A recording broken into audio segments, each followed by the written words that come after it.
और नरेंद्र मोदी जी सच्चे हिंदू हैं तो मैं उनको चुनौती देता हूं, वह आए प्रभु श्री राम के मंदिर में, अयोध्या में आए नरेंद्र मोदी जी और हाथ में गीता लेकर शपथ लें कि जिसके ऊपर नरेंद्र मोदी जी भ्रष्टाचार का आरोप लगाएंगे उसको कभी भी अपनी पार्टी में शामिल नहीं करेंगे।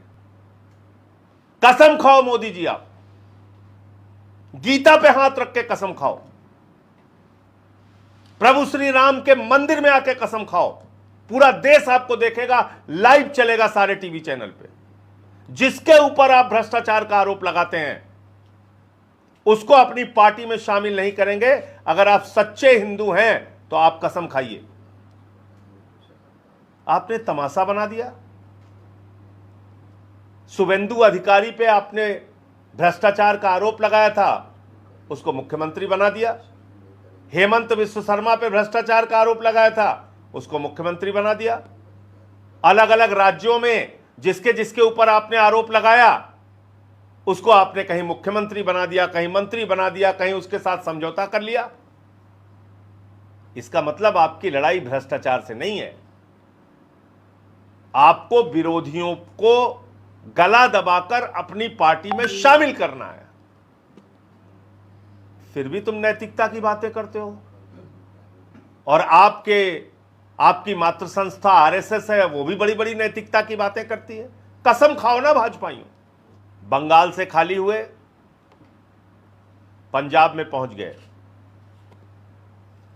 काम करने का तरीका क्या है? हर राज्य में ईडी का इस्तेमाल करो, सीबीआई का इस्तेमाल करो, चुनाव आयोग का इस्तेमाल करो, एसआईआर का घोटाला करो, बेईमानी करो, केंद्रीय सुरक्षा बल लगा दो और तानाशाही करके चुनाव जीत लो। इनके एक एजेंट बैठे हुए हैं चुनाव आयोग में, ज्ञानेश कुमार, उनके माध्यम से पूरे देश में घोटाला कर करके ये चुनाव जीत रहे हैं। तो अभी मिशन पंजाब चल रहा है इनका, वहां आप देख रहे हैं हर दिन ईडी पहुंच रही है, हर दिन ईडी पहुंच जा रही है। पहले अशोक मित्तल क्या छापेमारी की, भाजपाइयों ने कहा अरे भ्रष्टाचारी हैं, भ्रष्टाचारी हैं, भ्रष्टाचारी हैं। फिर अशोक मित्तल भाजपा में चले गए, मोदी जी ने कहा वॉशिंग मशीन से धुल दिया, अब कोई दिक्कत नहीं। बाकी भी आम आदमी पार्टी के सांसदों को डराया धमकाया, अब वो उनके साथ चले गए। फिर संजीव अरोड़ा पे छापा मारा, संजीव अरोड़ा के छापे में कुछ नहीं मिला। 3 दिन तक छापेमारी चली उनके यहां, बोले कुछ नहीं मिला, अब क्या करें? बोले ऐसे काम नहीं चलेगा, कुछ नहीं मिला तो इसके ऊपर और दबाव बनाओ। तो कल पूरे दल बल के साथ ईडी वहां पे पहुंची। ईडी को मैं सुपारी किलर कहता हूं भारतीय जनता पार्टी का।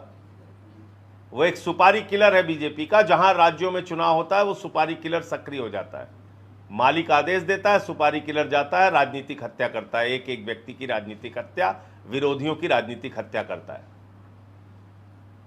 तो सुपारी किलर पहुंचा पंजाब और उसने संजीव अरोड़ा के यहां छापा मारा भारी दल बल के साथ और उनको गिरफ्तार करके लेके चले गए।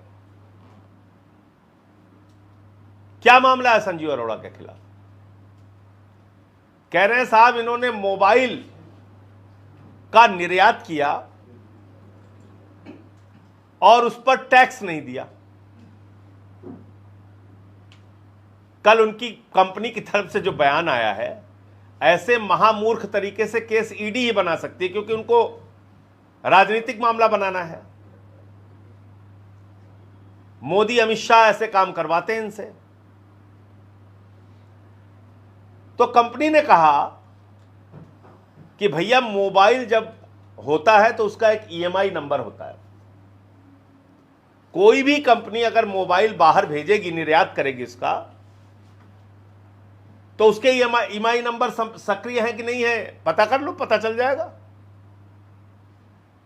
वो जिन भी देशों में मोबाइल गया है, कह रहे हैं मोबाइल इन्होंने कागजों में दिखाया कि इन्होंने निर्यात किया है, लेकिन वास्तव में इन्होंने निर्यात नहीं किया और पैसे का हेराफेरी किया। यही केस है ईडी का। अब मोबाइल की तो ईएमआई नंबर होती है, तो पता कर लो कि वो मोबाइल जहां पर भेजा गया है संजीव अरोड़ा की कंपनी के द्वारा, वो सक्रिय है कि नहीं है, काम कर रहा है कि नहीं कर रहा है। और जब वो मोबाइल का निर्यात हुआ तो उसकी कस्टम ड्यूटी दी गई कि नहीं दी गई, अपने आप पता चल जाएगा। निर्यात पर कर दिया कि नहीं दिया, पता चल जाएगा। तो इसलिए एक झूठा बेबुनियाद केस बनाकर संजीव अरोड़ा को गिरफ्तार किया गया है और मकसद वही है, दबाव बनाना, बीजेपी में शामिल करना। ये अब नौटंकी देश भर में बंद होनी चाहिए, ये तानाशाही बंद होनी चाहिए। बंगाल में भी यही किया आपने, वही काम आपने पंजाब में शुरू कर दिया और ये चलेगा पंजाब चुनाव तक, मुझे मालूम है। रोज छापेमारी, रोज छापेमारी, रोज खबरें बनाओ।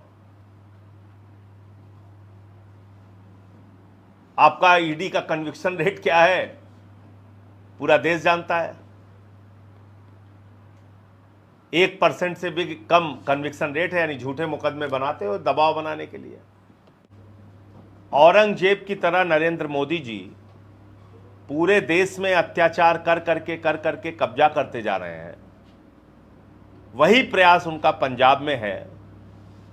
पंजाब तानाशाही के खिलाफ खड़ा होने वाला राज्य है और आप देखिएगा कि वहाँ इनसे दो दो हाथ करेंगे लोग और इनको चुनाव में हराने का काम करेंगे, जमानतें जब्त करा के भेजेंगे।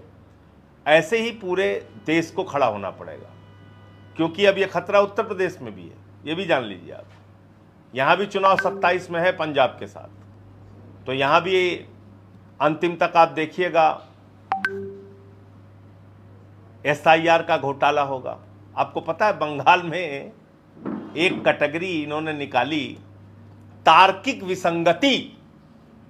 आप लोग हैरान हो जाएंगे, ऐसे ऐसे हिंदी के शब्द चुनाव आयोग ने इस्तेमाल किया। तार्किक विसंगति। वो तार्किक विसंगति क्या थी? 27 लाख लोगों के नाम काट दिए गए। वो तार्किक विसंगति क्या थी? किसी का नाम है संजय, हम उत्तर प्रदेश में लिखते हैं SANJAY, बंगाल में लिखते हैं SANJOY, संजॉय, उड़ा दिया नाम। ऐसे 27 लाख नाम उड़ा दिए और सुप्रीम कोर्ट ने कहा अरे क्या दिक्कत है, अगली बार कर लेना वोट मेरे प्यारे, समस्या क्या है, हम बैठे हैं ना, चिंता मत करो, अभी तो हो जाने दो चुनाव, बन जाने दो बीजेपी की सरकार, अगली बार कर लेना, वोट कर लेना। तो क्या बंगाल की 15 यूपी में होने वाली है? 100% आप देखिए, हर राज्य में, अकेले यूपी नहीं।